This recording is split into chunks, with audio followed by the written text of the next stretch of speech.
দোস্ত ভিডিও করতেছি।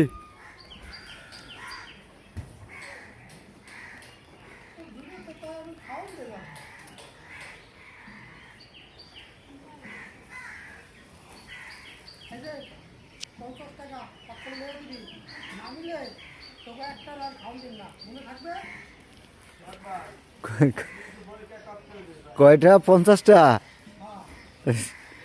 আচ্ছা,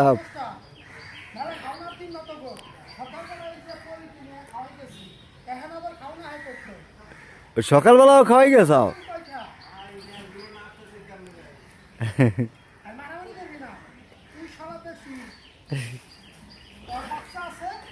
ও খাইবে বেশি।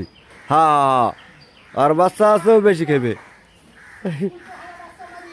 ও আর বাচ্চা দেখে রাখতারে নাই। ও আর বাচ্চা দেখে বাচ্চাই রাখতারে নাই। ওইলো ব্যর্থ আর ওইলো সফলতা। তো আরে বেশি খাওয়াইতে হইবে। হ্যাঁ, আরে আল্লাহ বলা আর বাচ্চা বাচ্চাই রাখতারে নাই, তাই অল্লে কম খাওয়াইতে হইবে। এইটা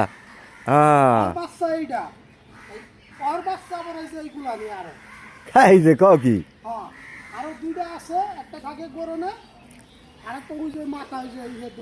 তার মানে এইটার দাদি হইলো ওই যে এইটা নানি নানি। হ্যাঁ হ্যাঁ, তুই তোর বাচ্চা বাচ্চাই রাখতে পারস নাই, তুই তোর পাইলে লাভ নাই।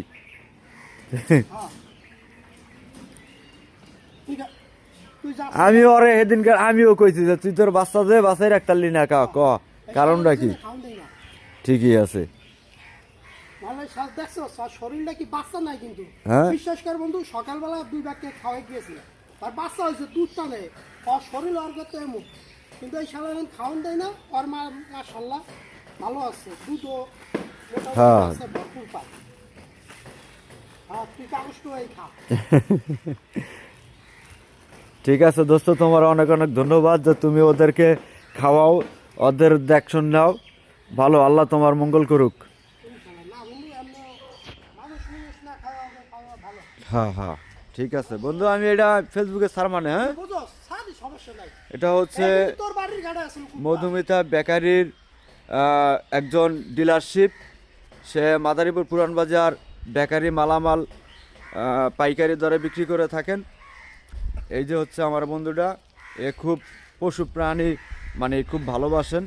প্রতিদিন সকালে বিকালে যখন মানে ওরাও টাইম সেটিং করা, ওরা দৌড়ে পড়ে, গাড়ির আওয়াজ পাইলে পরে ওই পঞ্চায়েত মোড়ের থেকে একবার পিছে পিছে দৌড়ায় আইয়া পরে মানে খাওয়ান দিবে, খাইবে, তারপরে শান্ত হয়ে যাইবে।